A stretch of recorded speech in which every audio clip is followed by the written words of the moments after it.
नमस्कार, कैसे हो आप सब? आई होप आप सब बढ़िया होंगे। मैं हूं doctor Uma Armo, assistant professor history.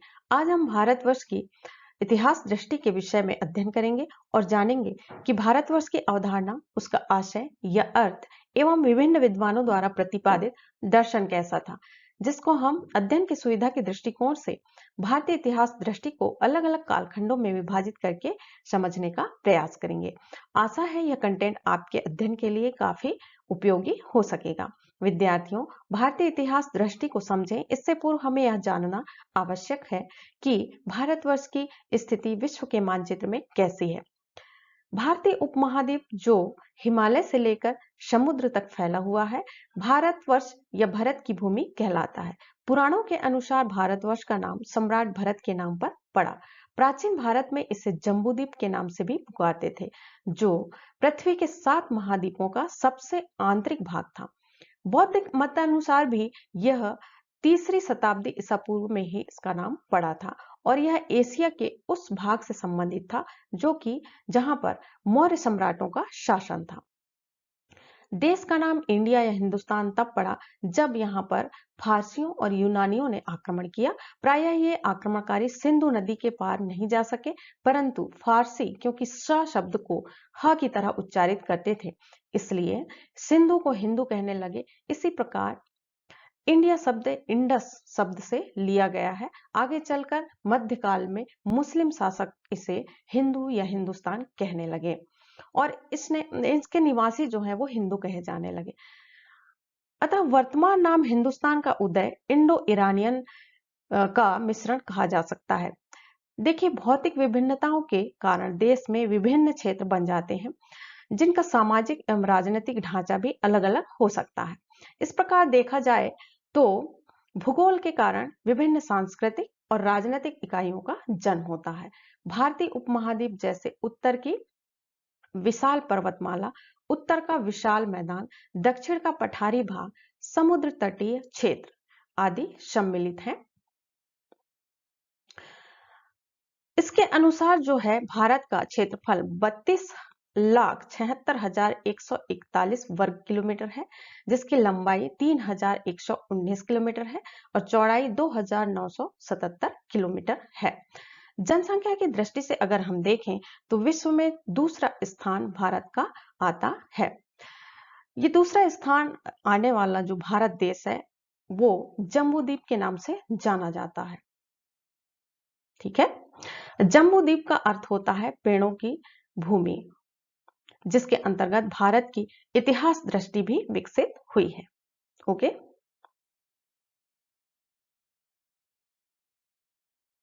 आइए जानते हैं भारतीय इतिहास के कालगत दृष्टिकोण। विद्यार्थियों, मनुष्य के प्रादुर्भाव के साथ हमारा इतिहास शुरू होता है। देखा जाए तो मनुष्य सचेत होते ही अर्थ एवं समाज से जुड़ जाता है।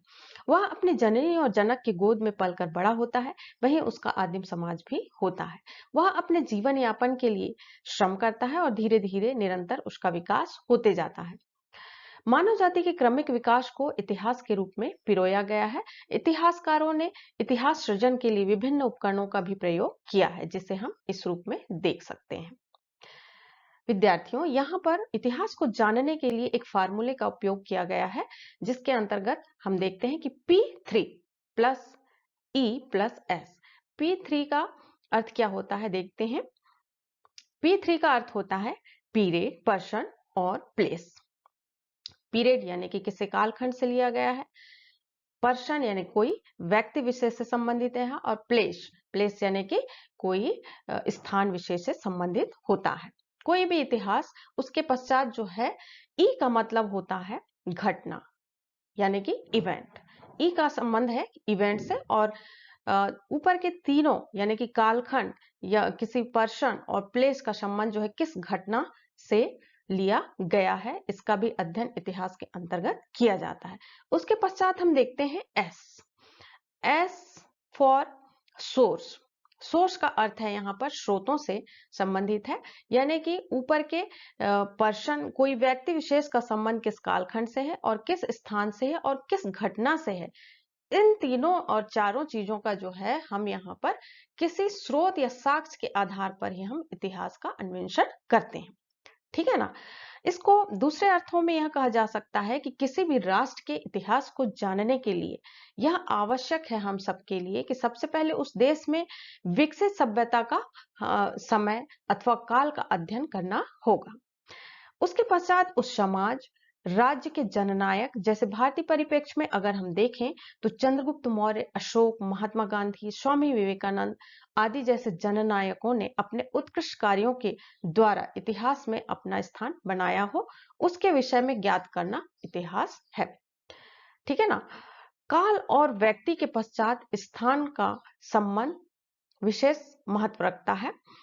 किसी काल, किसी व्यक्ति और किसी स्थान का संबंध किस घटना से संबंधित है, ये भी इतिहास के अंतर्गत ज्ञात करना होता है। जैसे अगर हम उदाहरण के रूप में देखें तो पानीपत की युद्ध जैसी घटनाओं ने भारत की इतिहास दृष्टि ही बदल दिया।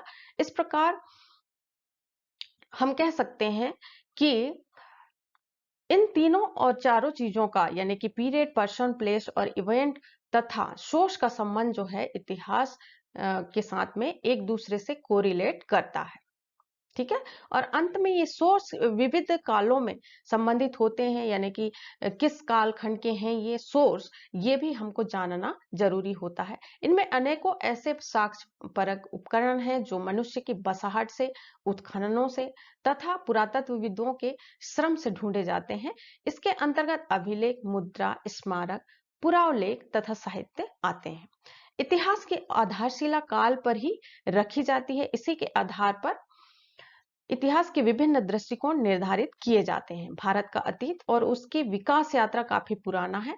अध्ययन की सुविधा के दृष्टिकोण से जो है सभ्यता की इस लंबी विकास यात्रा को इतिहासकारों तथा विद्वानों ने प्रमुख 3 कालखंडों में विभाजित किया है। पहला अगर हम देखें तो प्रागैतिहासिक काल यानी प्री हिस्ट्री, जिसका संबंध जो है, इसका कालखंड अगर हम देखें तो आरंभ से लेकर 3000 ईसा पूर्व के मध्य माना जाता है। दूसरा कालखंड जो आता है इतिहास जानने के रूप में वो है आद्य ऐतिहासिक, है ना। आद्य ऐतिहासिक यानी कि प्रोटो हिस्ट्री, और इसका कालखंड है 3000 से 1700 ईसा पूर्व की मानी गई है। और तीसरा जो है ऐतिहासिक यानी कि हिस्टोरिक एज, इसका कालखंड जो है 1500 से 1961 तक का माना गया है। ठीक है। अब प्रागैतिहासिक काल क्या होता है ये थोड़ा सा जान लेते हैं।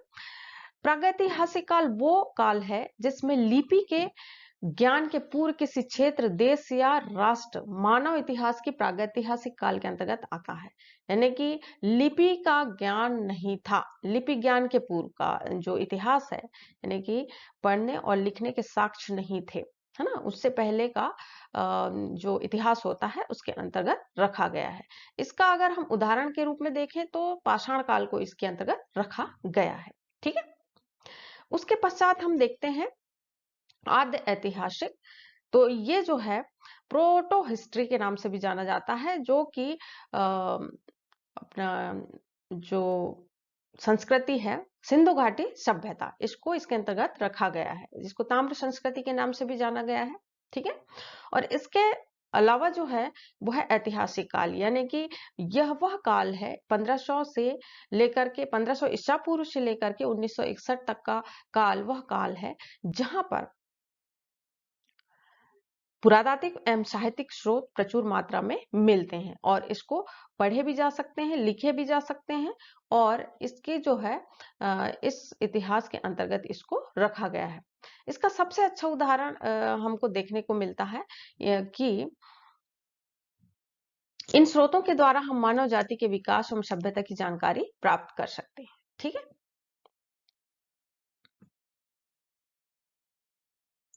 विद्यार्थियों, भारतीय इतिहास दृष्टिकोण को समझने के लिए, दृष्टि को समझने के लिए आपको वीडियो को पूरा देखना होगा, तभी समझ आएगा। आपको स्किप नहीं करना है और वीडियो अंत तक जरूर देखें, ताकि आपको अध्ययन में थोड़ी सी सहायता मिल सके। तो आइए जानते हैं भारतीय इतिहास की विषयगत दृष्टिकोण। विषयगत दृष्टिकोण को जानने के लिए हम देखेंगे सबसे पहले सामाजिक इतिहास दृष्टि, राजनीतिक इतिहास दृष्टि, आर्थिक इतिहास दृष्टि और धार्मिक इतिहास दृष्टि तथा सांस्कृतिक इतिहास दृष्टि। भारतीय इतिहास दृष्टि को समझने के लिए जरूरी है कि भारत में विभिन्न क्षेत्रों, यानी कि जो ये दिखाए गए हैं स्क्रीन पे, इन क्षेत्रों की इतिहास दृष्टि क्या थी। ठीक है ना। तो हम देखेंगे कि प्रत्येक क्षेत्र की अपनी संस्कृति, सभ्यता एवं परंपराओं का विकास होता है। जैसे अगर हम उदाहरण के रूप में देखें तो आर्य सभ्यता उत्तर में विकसित हुई और ये दक्षिण को अधिक प्रभावित नहीं कर सकी। सुदूर दक्षिण में अगर हम देखते हैं तो आर्यन सभ्यता तथा संस्कृति बनी। ठीक है ना। अनार्य सभ्यता जो है दक्षिण में हुई, जिसको हम द्रविड़न शैली या द्रविड़न सभ्यता भी बोलते हैं, संस्कृति बनी और उसके भी रीति रिवाज अलग रहे, है ना। भारत में ऐसा देखा जाता है कि प्रत्येक 4 कोस पर जो है भाषा बदल जाती है, यानी कितनी विभिन्नता है और क्षेत्र के आधार पर ही ये सब सारी चीजें बदल जाती हैं। ठीक है। यहाँ पर लगभग 400 भाषाएं बोली जाती हैं, जिसमें संविधान द्वारा मान्य जो है वो भाषाएं हैं असमी, बंगाली, मराठी, गुजराती, उड़िया, पंजाबी, हिंदी, कन्नड़, तेलुगु, मलयालम, तमिल, संस्कृत, सिंधी और उर्दू आदि प्रमुख भाषाएं हैं। ठीक है। इस प्रकार भारत में लिपियों के विकास के साथ भी विभिन्नता पाई गई है। भारत में प्राचीन काल की प्रमुख जो लिपियां हैं वो हैं जैसे कि पाली, खरोष्टी, ब्राह्मी, देवनागरी आदि विशेष रूप से पाई जाती हैं। ध्यान देने योग्य जो बात है वो यह है कि इन सभी भाषाओं का अपना अपना साहित्य है, जिसके द्वारा हम भारत की इतिहास दृष्टि को समझ सकते हैं। इसी प्रकार अनेक धर्मों को मानने वाले लोग भी यहाँ पर रहते हैं। देखा जाए तो संसार के जो प्रमुख धर्म है ना, वो सब यहाँ पर देखने को मिलते हैं, जिसमें प्रमुख रूप से सनातन, जिसको हम ब्राह्मण धर्म के नाम से भी जानते हैं, फिर उसके बाद आता है जैन धर्म, बौद्ध धर्म, ईसाई धर्म और इस्लाम धर्म यहाँ पर प्रमुख रूप से पाए जाते हैं। इन धर्मों के उपधर्म भी देखने को मिलते हैं, यानी विभिन्नता अगर आप देखें तो भारत में बहुत ज्यादा विभिन्नता पाई जाती है, जिसमें प्रमुख रूप से हिंदू धर्म की विभिन्न शाखाएं हैं जैसे कि शैव, वैष्णव, शाक्त, ब्रह्म समाज, आर्य समाज आदि। और वहीं बौद्ध धर्म में हीनयान, महायान, वज्रयान आदि शाखाएं हैं। उसी प्रकार जैन धर्म में भी अगर हम देखें तो दिगंबर और श्वेतांबर भी यहाँ पर देखने को मिलता है। ठीक इसी प्रकार आदिवासियों का भी अपना धर्म और देखने को मिलता है। इन धर्मों के आधार पर भारत में कौम, जातियां, परंपराएं, संस्कृतियां तथा सामाजिक व्यवस्था व रीति रिवाज बदल जाती हैं। ठीक है। तो अगर हम देखें कि भाषा, धर्म एवं संस्कृति की विभिन्नताओं के कारण भारत में राजनीतिक दृष्टिकोण भी बदल जाती है। ये सबसे ज्यादा महत्वपूर्ण बात है कि यही कारण है कि प्राचीन काल में भारत अनेक क्षेत्रों में बटा था। विभिन्न क्षेत्रों के जो शासक हुए वो आपस में एक दूसरे से संघर्ष करते रहते थे और एक दूसरे पर आधिपत्य स्थापित करते रहते थे। और देखा जाए तो भारतीय शासक जो होते थे वो आपसी मुठभेड़ों के कारण ही विदेशी आक्रमणकारी उनका फायदा उठा करके उन पर आक्रमण कर देते थे और विजय प्राप्त करने में वो सफल हो जाते थे। भारत में विदेशी आक्रमणकारियों में यूनानी, शक, कुषाण, हूण, मंगोल, अरब, तुर्क, अफगान आदि प्रमुख रहे, परंतु इसमें कोई संदेह नहीं कि भारत में कुछ महान शासकों जैसे कि चंद्रगुप्त मौर्य और अशोक, समुद्रगुप्त, अलाउद्दीन खिलजी और अकबर आदि शक्तिशाली साम्राज्य की स्थापना भी किए। ठीक है ना। जिन्होंने लंबे समय तक राजनीतिक एकता को बनाए रखा। इन राजाओं के कारण भारत की इतिहास दृष्टि में परिवर्तन देखने को हमको मिल जाता है। ठीक है।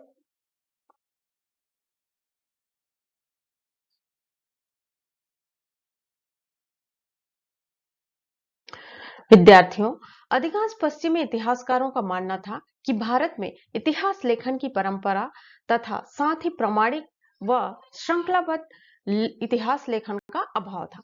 लेकिन यह कहा जाना उचित नहीं होगा कि प्राचीन भारत के चिंतक, दार्शनिक इतिहास ज्ञान से वंचित थे। ठीक है ना। क्योंकि अनेक साक्ष्य हमें यह ज्ञान प्रदान करते हैं। तो आइए जानते हैं भारतीय इतिहास दृष्टि का अर्थ। भारतीय इतिहास दृष्टि को जानने से पूर्व जो है हमको भारतीय इतिहास दृष्टि का अर्थ जानना अत्यंत ही आवश्यक है। इतिहास का दृष्टिकोण व अवधारणा समय और विचारों के अनुरूप बदलती रहती है। यह दृष्टिकोण चाहे भारतीय हो या पाश्चात्य हो, उन्हें दोष नहीं दिया जा सकता क्योंकि उनका सृजन उस काल में या उस काल विशेष में हुआ था। इतिहास का सामान्य अर्थ अतीत का अध्ययन। किसका अध्ययन होता है? अतीत का अध्ययन। और दर्शन का सामान्य अर्थ है देखना। ठीक है। इतिहास दर्शन जहां सैद्धांतिक पक्ष है, वहां इतिहास लेखन एक व्यवहारिक पक्ष है। ठीक है ना। क्या है, इतिहास दर्शन एक सैद्धांतिक पक्ष है, वहीं इतिहास लेखन जो है एक व्यवहारिक पक्ष के रूप में माना गया है। यहाँ पर दर्शन अथवा दृष्टि से तात्पर्य है कोई भी विषय वस्तु को साक्षी भाव से देखना। कैसे भाव से? साक्षी भाव से देखना होता है और उसे समझना होता है। ठीक है ना। तो यहाँ पर ध्यान देने योग्य बात है कि इतिहास का सामान्य अर्थ जो है वो अतीत का अध्ययन है और दर्शन का सामान्य अर्थ है देखना। इतिहास दर्शन जहां सैद्धांतिक पक्ष है, वहां इतिहास लेखन एक व्यवहारिक पक्ष है। ठीक है ना। वास्तव में दर्शन शब्द की बौद्धिक अभिव्यक्ति है। यह एक प्रकार की मानसिक, ठीक है, कैसी मानसिक और सैद्धांतिक प्रक्रिया है जिसका लक्ष्य होता है सत्य का अन्वेषण करना। किसका अन्वेषण? सत्य का अन्वेषण करना। इस प्रकार हम कह सकते हैं कि इतिहास दृष्टि ऐतिहासिक सत्य का अन्वेषण करता है। ठीक है ना। किसका अन्वेषण करता है? सत्य का अन्वेषण। ओके। विद्यार्थियों, भारतीय इतिहास दृष्टि को समझने के लिए अध्ययन की सुविधा के दृष्टिकोण से इसको वर्गीकृत करके हम अध्ययन करेंगे। ठीक है। तो सबसे पहले हमने देखा कि प्राचीन भारत का दर्शन क्या है। ठीक है। नंबर 1 पे अगर हम देखें तो इसको प्राचीन भारत का दर्शन, उसके पश्चात मध्यकालीन भारत के इतिहास दृष्टि के रूप में हम वर्गीकृत करके पढ़ेंगे और उसके बाद जो है आधुनिक भारत की इतिहास दृष्टि क्या थी ये हम देखेंगे। ठीक है। आइए जानते हैं प्राचीन भारतीय इतिहास दृष्टि। प्राचीन भारतीय इतिहास दार्शनिकों में सर्वप्रथम भीष्म उल्लेखनीय है। उन्होंने राजधर्म, आपधर्म और स्वधर्म पर अपना मत अभिव्यक्त किया है। भीष्म के राजदर्शन में राजा की उत्पत्ति राज्य से जुड़ी हुई होती थी। राजा राज्य का अध्यक्ष प्रजापालक होता है, उसे सर्वगुण संपन्न होना चाहिए। उनके अनुसार राजतंत्री सोच में गणतंत्र के भी दर्शन होते हैं। भीष्म का राजदर्शन ही उनका इतिहास दृष्टि है। इसी प्रकार शुक्राचार्य का इतिहास दर्शन है जिसमें नीति शास्त्र की बातों का वर्णन किया गया है। इसमें ही राजधर्म से संबंधित बातें हैं। प्रथम विषय है राज्य और राजा के अधिकार और कर्तव्य संबंधी राजदर्शन का समावेश है तथा दूसरा विषय है धर्म। इसमें उसने प्रजा के स्वधर्म का उल्लेख किया है। उसी प्रकार हम देखते हैं कि उन्होंने राजा के 7 अंग जिसमें कि राजा, मंत्री, कोष, देश, दुर्ग, मित्र और सेना का वर्णन किया है। ठीक है।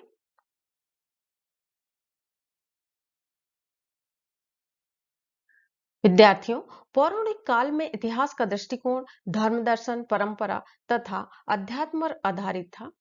पुराणों ने संपूर्ण इतिहास को जो है सृष्टि के रूप में स्वीकारा और इतिहास को संकीर्ण स्तर से ऊपर उठाया। पुराणों ने विभिन्न ग्रहों जैसे कि ग्रह उपग्रह के वर्णन में भी विश्व परक ऐतिहासिक दृष्टि को विकसित किया था।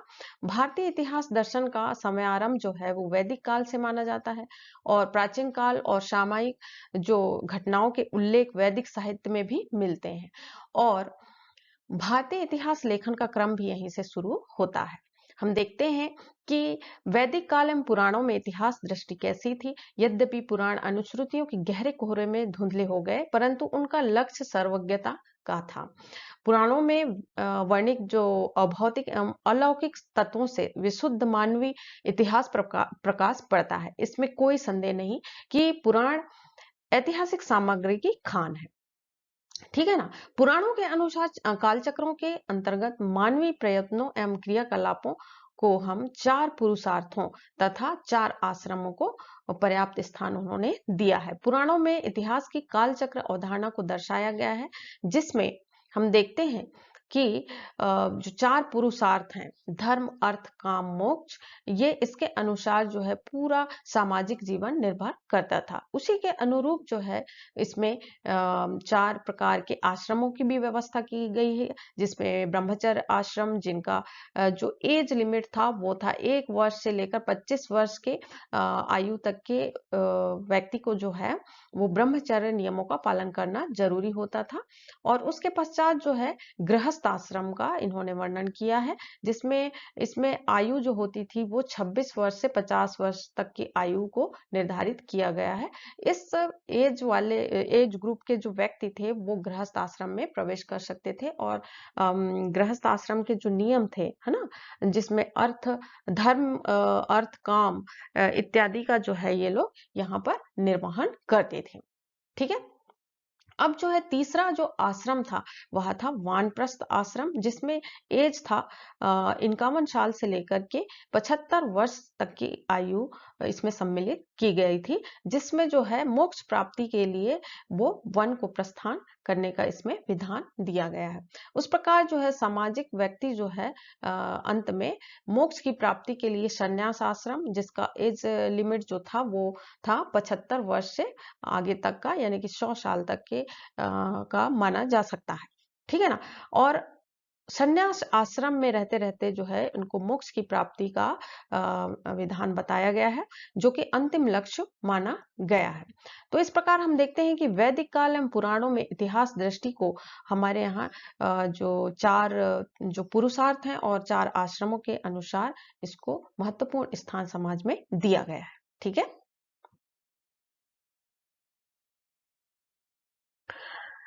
विद्यार्थियों, आगे हम देखेंगे कि भारतीय इतिहास की युग चक्र दृष्टि क्या थी। तो हम देखेंगे कि भारतीय दर्शन के अनुसार विश्व के अवयवी जो संविधान और संतुलन में गति और क्रिया को काल कहते हैं। ठीक है ना।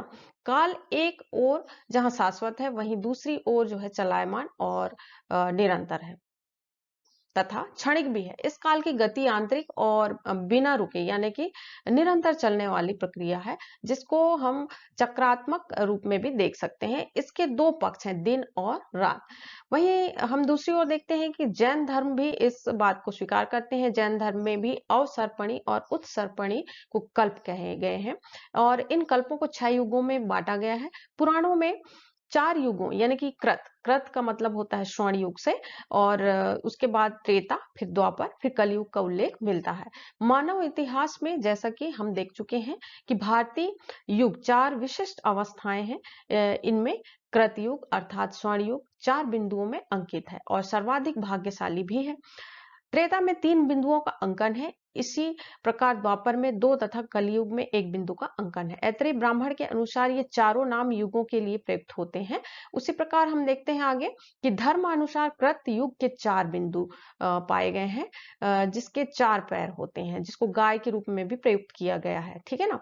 और कहा गया है कि इस युग में 4 पैरों पर खड़ी है, मतलब गाय के 4 पैरों पर जो है सतयुग खड़ी है। परंतु अनुवर्ती युग यानी कि त्रेता, द्वापर और कलयुग में यह कुछ जो है एक पैर यहां से चला गया है, एक पैर का ह्रास हो गया है, अतः यह पतन की ओर अग्रसर हो जाता है।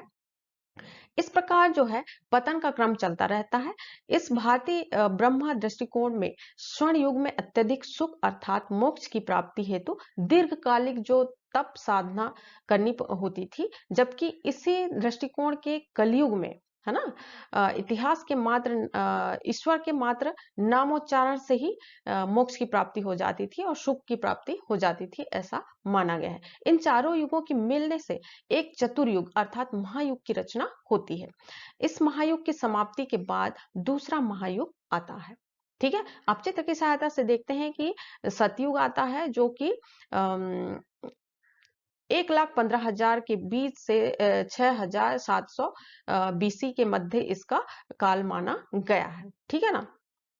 उसके बाद हम देखते हैं ये वाला जो काल है, इसको हम यहाँ से यहाँ तक का देखते हैं कि 1,15,000 बीसी से लेकर के 6,700 बीसी तक का जो समय है वो सतयुग के अंतर्गत आता है। उसके पश्चात हम देखते हैं कि त्रेता युग आता है, जो कि 6,700 से 3,100 के बीच बीसी के बीच माना गया है। उसके बाद 3,100 से लेकर 700 बीसी तक का द्वापर युग, और कलयुग जो है वो इसमें डिवाइड है, कलयुग के प्रथम चरण और दूसरा चरण। तो हम देखते हैं कि 700 से 500 700 बीसी से 500 एडी के बीच में कलयुग, और उसके पश्चात जो है 500 एडी से 1700 एडी तक के बीच में दूसरा चरण इसका शुरू हो जाता है। ठीक है ना।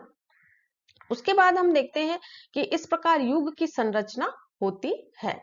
ठीक है, इसी सहस्त्र महायुग के मिलने से एक कल्प की रचना होती है, आप देख सकते हैं चित्र में।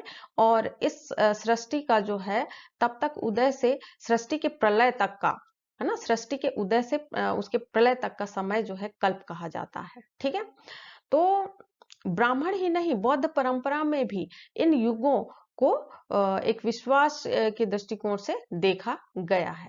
ठीक है ना, और उन्हें यही नाम भी दिया गया है कि उनके युगों में जो 4 युगों के स्थान पर 8 युगों पर है, ब्राह्मण जो बौद्ध परंपरा है उसके अनुसार, जिसे वे अंतरकल्प या अंतरकाल कहते हैं। उनके युग कली से शुरू होते हैं और कृत तक जाते हैं, यानी कि स्वर्ण तक जाते हैं। और इसी के क्रम में जो है उल्टे क्रम में माना गया है, पुनः जो है कलयुग तक आते हैं, फिर ये क्रम जो है उल्टा चलता रहता है बौद्ध परंपरा के अनुसार। तो ये चार गुणित 4 के अनुसार चलते हैं, मतलब ये मिलकर जो है एक युग का निर्माण करते हैं, जिसे कि अंतरकल्प यानी कि 4 गुणित 4 के अंतरकल्प के अनुसार जो है ये इसका निर्माण किया गया है। और 20 अंतरकाल का एक असंख्य कल्प बांटा गया है। इन सब के विपरीत जैन दृष्टिकोण में भी आप देखेंगे कि कल्प की कल्पना 12 अंशों वाले एक चक्र के रूप में की गई है। यह जो चक्र है 2 अर्ध भागों में विभक्त है। इस प्रकार का जो ऊपरी अर्ध भाग जो है उत्सर्पिणी और निचला अर्ध भाग जो है अवसर्पिणी कहलाता है जैन परंपरा के अनुसार। इस प्रकार भारतीय चिंतन में युगों का व्रत क्रम मिलता है।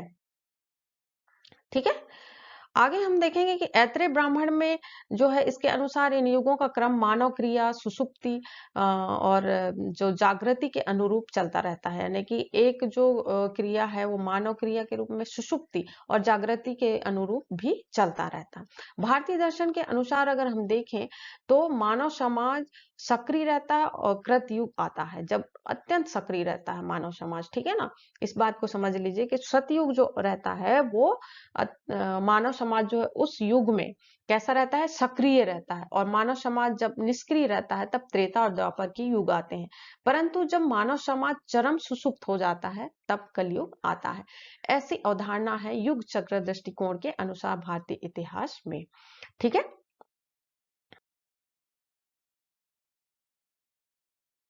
विद्यार्थियों, भारतीय इतिहास दृष्टिकोण को जानने के लिए जो है थोड़ा सा आपको वीडियो पूरा देखना पड़ेगा। और अगर अच्छी किताबें अगर मार्केट में अवेलेबल हो गई हो तो इसका अध्ययन अवश्य करें, क्योंकि मैंने जो भारतीय दर्शन है या दृष्टिकोण है वो अत्यंत ही विशाल है। इसको मैंने थोड़ा सा एक वीडियो में समाहित करने का प्रयास किया है ताकि आपको थोड़ा सा इसको समझने में आसानी हो सके। आप अच्छी किताबों का अध्ययन अवश्य करें और अपनी स्टडी जारी रखें। ठीक है, तो भारतीय दर्शन में काल की वैज्ञानिक व्याख्या भी मिलती है। ठीक है, अथर्ववेद में काल को एक घोड़ा बताया गया है जो 7 रस्सों द्वारा सबको खींच रहा है। दार्शनिक दृष्टिकोण से काल गति का परिचायक है, यानी कि कहा जा सकता है कि समस्त विश्व या ब्रह्मांड जो है गतिमान है। और सापेक्षतावादी यानी कि सापेक्षता का सिद्धांत भी यही कहता है कि देश और काल की एकता को भी ये सापेक्षतावादी दर्शन जो है स्वीकार करते हैं। और भारतीय दर्शन में भी काल जो है वो प्रजापति को सृष्टि का कारण मानते हैं और इसको मानने वाले दार्शनिक अहोरात्रविद कहलाते हैं। ठीक है, तो भारतीय दर्शन में जो है हम देखते हैं कि अनंत काल 3 कालों में विभक्त है, यानी कि अनंत काल यानी कि निरपेक्ष यानी कि भूतकाल। ठीक है, और कराल यानी कि सापेक्ष काल जो एट प्रेजेंट है। ठीक है, कुटिल काल यानी गणना काल इसको माना जाता है। तो आप इसको और इसका गहनता से अध्ययन कर सकते हैं, जो कि भारतीय दृष्टिकोण को समझने के लिए इन सब चीजों को समझना भी आवश्यक है, इसलिए मैंने इसका समावेश किया। वैसे वीडियो बहुत लंबी होने वाली है तो थोड़ा सा आप धैर्य धारण करके इसका अध्ययन कर लें। ठीक है, विद्यार्थियों, साहित्य में प्राचीन भारत का इतिहास दृष्टि कैसा था वो हम देखते हैं कि भारत में इतिहास दृष्टिकोण की धारा अत्यंत ही पुरातन रही है। हम देखेंगे कि वेदों में अर्थ ज्ञान के लिए निरुक्त की परंपरा रही है। ठीक है ना, तो इसमें हम देखेंगे कि वैदिक अर्थों को ऐतिहासिक संदर्भ में प्रस्तुत करने वालों को निरुक्त में कहीं इत्याख्यानम क्या कहा जाता था, इत्याख्यानम, तो कहीं इत्य ऐतिहासिक कहा गया है। ठीक है, निरुक्तकार ने तत्र इतिहास माच्छते इत्याख्यानम का उल्लेख किया है। ठीक है, तत्र इतिहास माच्छते इत्याख्यानम का उल्लेख किया है। वेदों में आख्यान और इतिहास शब्द उल्लेखित हैं। ठीक है, तो ऐसा नहीं है कि जो है भारतीय इतिहास में जो है भारतीय साहित्यों में इतिहास का उल्लेख नहीं है। इतिहास लेखन की भी परंपरा थी, एक विशेष दृष्टिकोण भी थी इतिहास के विषय में। इतिहास के अंगों में आख्यान के पश्चात जो है उपाख्यान, आख्यान के पश्चात क्या है, उपाख्यान और अन्वाख्यान, ठीक है ना, उसका भी उल्लेख मिलता है। कौटिल्य ने आख्यायिका को इतिहास का एक अंग माना है। इनके इतिहास दृष्टि एक विषय ना होकर महाविषय, जिसके अंतर्गत 6 विषयों जैसे कि पुराण, ठीक है, पुराण, इतिवृत्त और आख्यायिका, उदाहरण, धर्मशास्त्र और अर्थशास्त्र की गणना की गई है। इतिहास पुराण को एक पंचम वेद के नाम से भी जाना गया है। इतिहास पुराण को पंचम वेद यानी पांचवा वेद कहा गया है। वेद हमारे 4 हैं, है ना, और पांचवा वेद जो है इतिहास पुराण को माना गया है। तो भारतीय महाकाव्यों में भी इतिहास पुराण परंपरा सुरक्षित है। भास्कर जो भाष्यकार हैं दुर्गाचार्य ने आख्यान से इतिहास शब्द का अर्थ बताया है। ठीक है ना, आख्यान और इतिहास को पर्यायवाची बताया है, मतलब एक दूसरे के ये पर्यायवाची हैं, इतिहास और आख्यान। और उसी प्रकार जो है आगे हम देखते हैं कि बाण भट्ट जो थे वो भी इतिहास दृष्टि उनकी रचना हर्षचरित्र है, उनकी रचना किनकी, बाण भट्ट की। कई बार एग्जाम में पूछा जाता है बाण भट्ट की रचना के विषय में, तो आपको याद रहना चाहिए कि बाण भट्ट की रचना हर्षचरित है। उसमें भी देखने को मिलती है कि यह एक ऐसी रचना है जिसमें ऐतिहासिक तथ्यों का स्थान जो है साहित्यिक ने लिया है, साहित्यिक ने ले लिया है। तो हर्षचरित काव्य ग्रंथ है जहां तथ्य एवं कल्प का समन्वय मिलता है। इसी कारण जो है श्यामल दास ने इसे दूसरा महाकाव्य कहा है। किसने कहा है? श्यामल दास इतिहासकार हैं, जिन्होंने किसको कहा है? हर्षचरित को, है ना, जो कि बाण भट्ट की रचना है। तो हर्षचरित्र को क्या कहा है उन्होंने? महाकाव्य कहा है। ठीक है, तो यह ग्रंथ जो है ऐतिहासिक तथ्यों से परिपूर्ण है, परंतु क्रमबद्धता का जो है इसमें अभाव देखने को मिलता है। यहाँ के इतिहास परंपरा के प्रमुख चिंतकों में भीष्म, शुक्र, पहले भी हमने इसका जिक्र कर लिया है कि भीष्म, शुक्र और कौटिल्य तथा बाण आदि सर्वथा उल्लेखनीय रहे हैं हमारे यहाँ के इतिहास परंपरा के प्रमुख चिंतकों के रूप में। ठीक है विद्यार्थियों, अब तक हमने पढ़ा प्राचीन भारत की क्या इतिहास दृष्टि थी। अब हम आगे देखेंगे कि मध्यकालीन भारत की इतिहास दृष्टि कैसी थी, उसका हम अध्ययन करेंगे। मध्यकाल के आते आते तक उल्लेखनीय है कि पूर्व मध्यकाल में आत्मचरित्र, मतलब आत्मचरित्र यानी कि आत्म प्रशंसा या फिर इसका समावेश किया गया था। आत्म प्रशंसा या आत्मचरित्र के जो इतिहास लिखने की परंपरा थी वो बहुत ज्यादा थी। परंतु उत्तर मध्यकाल में कल्हड़ एक ऐसे कवि या लेखक माने गए जो अपवाद थे इसमें, है ना। तो निसंदेह समसामयिक इतिहास की परंपराओं से ये परे नहीं था। उत्तर मध्यकाल में कल्हड़ अपने दृष्टिकोण के अनुरूप इतिहास लेखन की वैज्ञानिक पद्धति, कैसी पद्धति? वैज्ञानिक पद्धति को अपनाया था और इस प्रणाली के अनुगमन पर वो चला करते थे। ठीक है ना। कल्हड़ जो है वो दर्शन में ऐतिहासिक सजगता का समावेश है, यानी कि कल्हड़ का जो राज तरंगिणी है वो कश्मीर का, विशेष रूप से कश्मीर का वहां वर्णन मिलता है। और कल्हड़ के इतिहास आधुनिक अवधारणा के अग्रदूत माने जाते हैं। कल्हड़ की जो रचनाएं हैं उसमें उसमें यूनानी इतिहासकारों जैसे थ्यूसिडाइस, पालीबियस या हेरोडोटस के लक्षण भी ढूंढे जा सकते हैं उनकी रचनाओं में। तो कल्हड़ ने काल गणना के लिए पौराणिक काल गणना को अपनाया है। उसकी ऐतिहासिक दृष्टि विश्वसनीय तथ्यों से परिपूर्ण है। उसने अपने लेखन में प्रत्यक्षदर्शी इतिहासकार की भूमिका का निर्वहन किया है ना। सही मायने में जो है कल्हड़ ने वैज्ञानिक इतिहास लेखन की जो स्थिति है वो वहां से पैदा की। कल्हड़ ने जलाशय में मग्न पृथ्वी का उद्धार कर उसे कश्मीर के रूप में प्रतिष्ठित किया। ठीक है, कश्मीर के इतिहास का सूत्रपात प्रजापति कश्यप से किया जाता है भारतीय इतिहास दर्शन के अनुसार। तो कल्हड़ ने ईश्वर और भाग्य को भी स्वीकार किया, इसके साथ ही उसने कर्म और कर्मफल को भी माना। तो कल्हड़ के इतिहास चिंतन में पूर्ववर्ती गाथा, नाराशंसी, आख्यान व इतिहास परंपरा को भी देखा जा सकता है। हमें कल्हड़ में परंपरागत जमीनी सोच के अलावा अरबी, ईरानी और चीनी इतिहास परंपराएं देखने को मिलती हैं। ठीक है।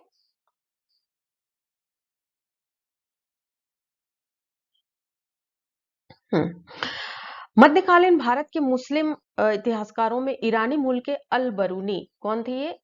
ईरानी मूल के थे अल बरूनी का इतिहास दृष्टि वैज्ञानिक प्रतीत होता है। इसी प्रकार फिरोजी अपने फारसी दृष्टिकोण से तत्कालीन परंपरा का उद्घाटन करते हैं। उसी प्रकार हम आगे देखते हैं कि दिल्ली सल्तनत के मुस्लिम इतिहासकारों में जियाउद्दीन बरनी जो हैं, उसके पश्चात शमसे शिराज अफीक आदि ने अपनी अरबी ईरानी परंपराओं के साथ जहां यहाँ का इतिहास लेखन किया, वहीं ये यहाँ की चरित परंपरा से प्रभावित हुए।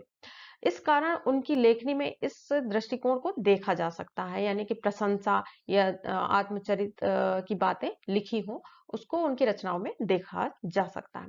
मुगल काल में भी इतिहास की ईरानी परंपरा यानी कि जमीन से जुड़ी हुई और प्रायः भारतीय हो गई थी बाद में चल करके, इसको भी देखने को मिलता है। तो अकबर के काल में अगर हम देखें तो उसके दरबारी इतिहासकार अबुल फजल जो थे, उनकी ईरानी दृष्टिकोण समय के साथ निसंदेह भारतीय हो गई थी, और जहां कि ईरानी के साथ भी भारतीय इतिहास दृष्टिकोण को भी देखा जा सकता है। इस प्रकार जो है मिला जुला स्वरूप जो है ईरानी अरबी परंपरा भारत में उत्पन्न हुई और यहाँ आकर के मिल गई, है ना। और फिर उसके बाद जो है उसी के अनुरूप, इन इतिहासकारों के अनुरूप जो है मध्यकालीन भारत के इतिहास दृष्टि विकसित होती है। ठीक है। आगे हम देखेंगे कि भारत में जो है आधुनिक भारत की इतिहास दृष्टि कैसी थी और किन किन इतिहासकारों की इसमें भूमिका रही, इतिहास को देखने का तरीका कैसा था आधुनिक भारत के विषय संदर्भ में। ठीक है।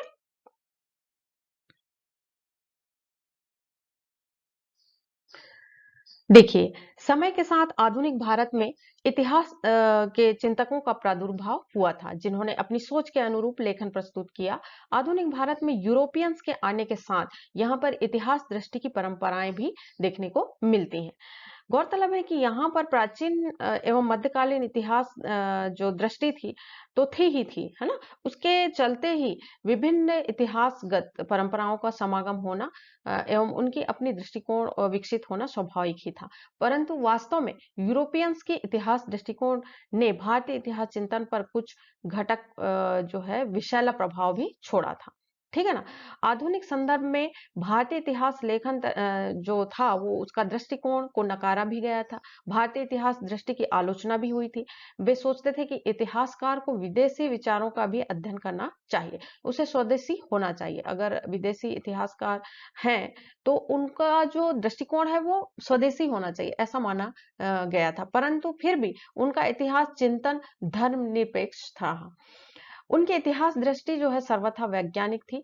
कुमार स्वामी के इतिहास दृष्टि में भी सभी पुरातन सभ्यताओं एवं स्थितियों में एक परंपरागत विचार एवं व्यवहार की समग्रता सिमटी हुई थी। ठीक है। उन्होंने इतिहास के कलापरक चिंतन को नव निर्देशित किया था। ऐसे इतिहास चिंतकों में प्रमुख रूप से रामकृष्ण गोपाल, ठीक है, कौन कौन रहे? रामकृष्ण गोपाल भंडारकर, आनंद के केंतिस, फिर कुमार स्वामी, फिर धर्मानंद कौशाम्बी, ठीक है, और रमेश चंद्र मजूमदार आदि के नाम सर्वथा उल्लेखनीय है। ये नाम आपको याद रखना है। ये आधुनिक भारत के इतिहासकार या चिंतक या दार्शनिक कह सकते हैं इनको।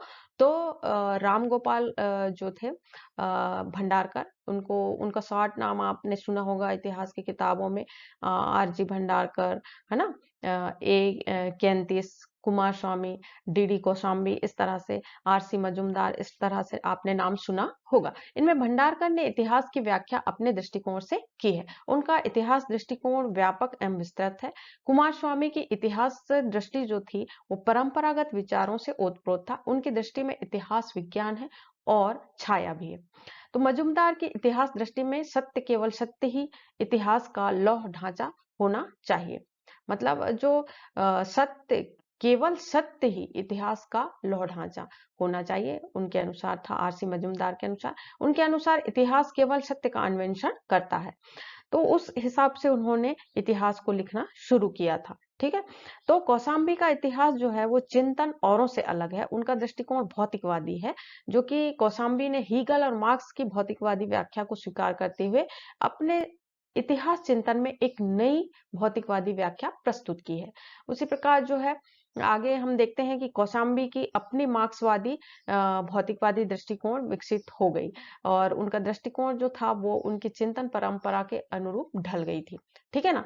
तो इस प्रकार जो है आधुनिक भारत की इतिहास दृष्टि ये जो इतिहास चिंतकों के द्वारा निर्धारित की गई थी और उन्हीं के चश्मे से हम इतिहास को पढ़ते हैं। ठीक है।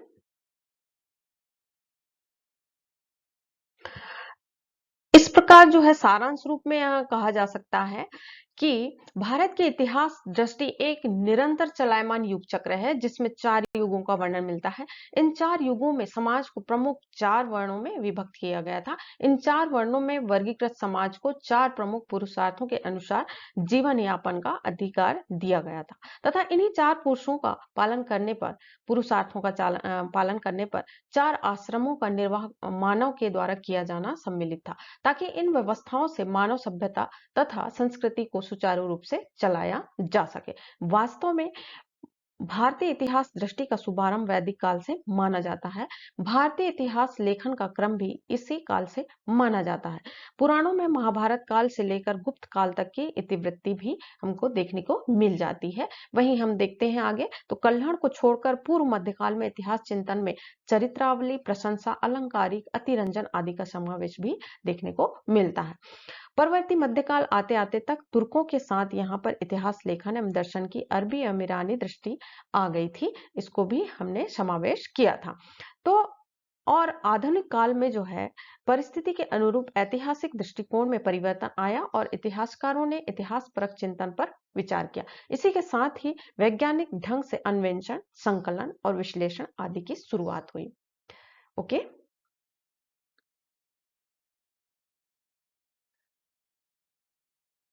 चूंकि भारत जैसे विशाल भूभाग में विकसित सभ्यता एवं संस्कृति की ऐतिहासिक दृष्टिकोण अत्यंत ही विशाल है, जिसे एक लेक्चर में समेट पाना कठिन है, परंतु फिर भी हमने पिरोने का प्रयास किया। आशा है आप अच्छी अच्छी किताबों का अध्ययन कर इसे विस्तृत रूप देंगे। इतिहास से जुड़ी अन्य टॉपिक्स को देखने के लिए चैनल को सब्सक्राइब अवश्य करें। इससे होगा ये कि इतिहास विषय से संबंधित जो भी वीडियो अपलोड होगा उसकी जानकारी सबसे पहले आप तक पहुंच सकेगी। Thanks for watching. Keep studying and keep growing.